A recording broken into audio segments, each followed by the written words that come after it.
Hello, today I will be showing you how to reformat CPAR, panel conflict and demographic mismatch reports using LibreOffice. So when the panel conflict and demographic mismatch report is downloaded from the CPAR web portal, it will download as a CSV file. To open the CSV file in LibreOffice, right-click on the file, click Open With, and select LibreOffice.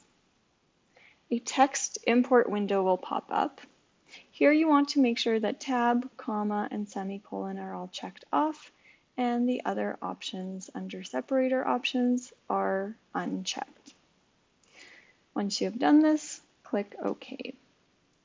And the file will open and look something like this. As you can see, it is hard to see the data in each column. This video will teach you how to reformat the file so that your clinic team can use the data for proactive panel-based care and continuity processes. Before reformatting anything, I suggest copying the data into a new tab. This will allow you to keep the original data so that you can refer back to it or have it as a backup if something goes wrong while reformatting. So to create a new tab, right-click on the name of the existing tab, click Move or Copy Sheet. In the Insert Before area, select Move to End Position.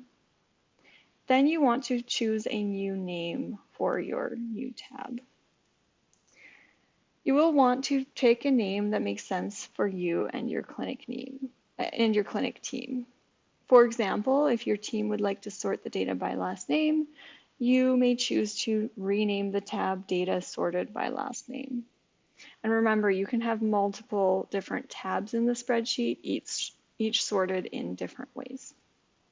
So for this example, I will simply name it Data Reformatted. Then click OK. As you can see, we are now in a new tab.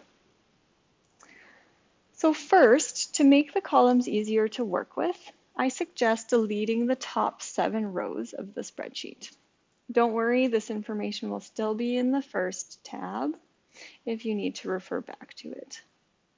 To delete the top 7 rows, move the mouse cursor so it hovers over the number 1. Now, while still holding down the left mouse cursor, move your mouse down to row 7. You'll see rows 1 to 7 are now highlighted. Now, right-click on any of the selected rows, click Delete Rows. The rows have now disappeared, and you are left with only the data column headers at the top. Let's also delete the blank row under the column headers in row 1. To do this, move the mouse cursor to the number 2, right-click, click Delete Rows. You are now left with just the column headers and the data underneath them. The next step is to adjust the width of each column so we can see all of the data a lot easier. To do this, move your mouse cursor so it hovers over the letter A. Now click and hold down the left mouse button. This will select all of column A.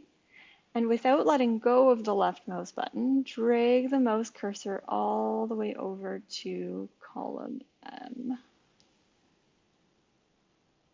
So you've now selected columns A to M, in other words, all of the column headers.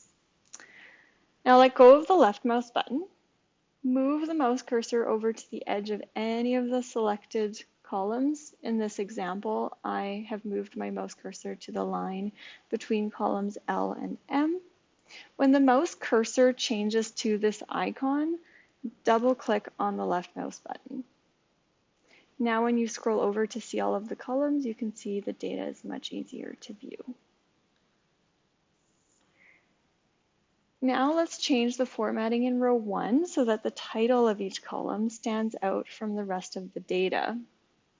Do this by clicking the number 1 in the top left-hand corner of the spreadsheet. Row 1 should now all be selected. Now click the large B above the spreadsheet. This will make all of the column headers bold. Now feel free to format the headers any other way you want. For example, you might want to make them a different color. You can do this by clicking the upside down triangle next to the paint can above the spreadsheet and selecting the background color that you want. Next, we want to make sure that each of the date columns have the correct format. To do this, click on the B column. This will select all of the data in column B. Now hold down the Control button on your keyboard and keep holding down Control on the keyboard as you select the rest of the date columns. So that would be columns F, H, I, still keeping the Control button held down. We'll scroll over and select columns L and M as well. Now a quick way in LibreOffice to change the date format is to click this little calendar icon with a number 7 in it. The longer way would be to click Format above the spreadsheet, click Number Format, and select Date from there. So now all of our date columns are formatted correctly. Now please note that in the next step, when we start to sort by dates, there may be some anomalies in the data that make it difficult to sort. For example, we see in row 2 here that this individual only has their year of birth. As you will see in the next step, this will affect the sorting in this column. So, in order to sort the data, we first want to click on the number 1, and this will select all of the column headers. Then we will click on this auto filter icon above the spreadsheet. This will make it so that every single column header has an upside down triangle next to it. These triangles can be used to sort by each column. So in our first example, we're going to sort the data so that we see the oldest patients at the top of the spreadsheet. To do this, click the upside down triangle next to the date of birth column header and click Sort Ascending. So as you can see, this individual here didn't sort properly. This may occur, but that's okay. The data will not always be perfect, and hopefully in the next upload we can correct their date of birth if possible and make the data easier to work with.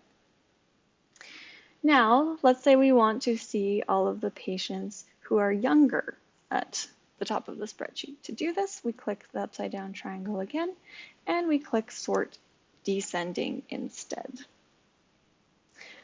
Another example could be to sort the data by conflicting provider. So to do this, we want to move over to column J, and we can click the upside down triangle next to the column header again, click Sort Ascending. As you can see, the conflicting providers are now grouped and sorted in alphabetical order. You can also choose to filter the data so that only data with certain values appear on the list. For example, you may want the list to only show conflicts that occurred in the last 30 days. To do this, we only want to show rows that have a conflict category of 1. So that is found in column A. We can do this by clicking the upside down triangle next to the conflict category column header. Under the search items bar, we want to uncheck 2, make sure that only 1 is checked off, and then click OK. Now the list is much shorter and only shows more recent conflicts. To get rid of filters in your spreadsheet, you can click Data above the spreadsheet, then More Filters, and Reset Filter. Now there are many different ways to sort and filter the data, so please feel free to play around with different options. Once you are happy with the reformatting, make sure you save the file as a LibreOffice spreadsheet. If you keep it as a CSV file, the formatting will be lost the next time you open it. So to do this, we want to click on File in the top left-hand corner of the spreadsheet, click Save As, and you will want to select the location where you want to save the file in. Please remember that the file has sensitive patient information in it and should be saved in a secure location. If you are unsure where to save the file, please ask your clinic team or PCN CII CPAR contact. Once you have chosen a secure location for the file, change the name of the file so that it makes sense to you. For example, consider including the year and month of the report. So I might say 2019-08 for August 2019. In this example, I will rename the file attachment conflicts reformatted. Next, we want to click the drop-down menu that says Text CSV. This is where we will change the format of the file, and we want to choose ODF spreadsheet. Then we click Save, and as you can see at the top here, the file is now saved in a usable format.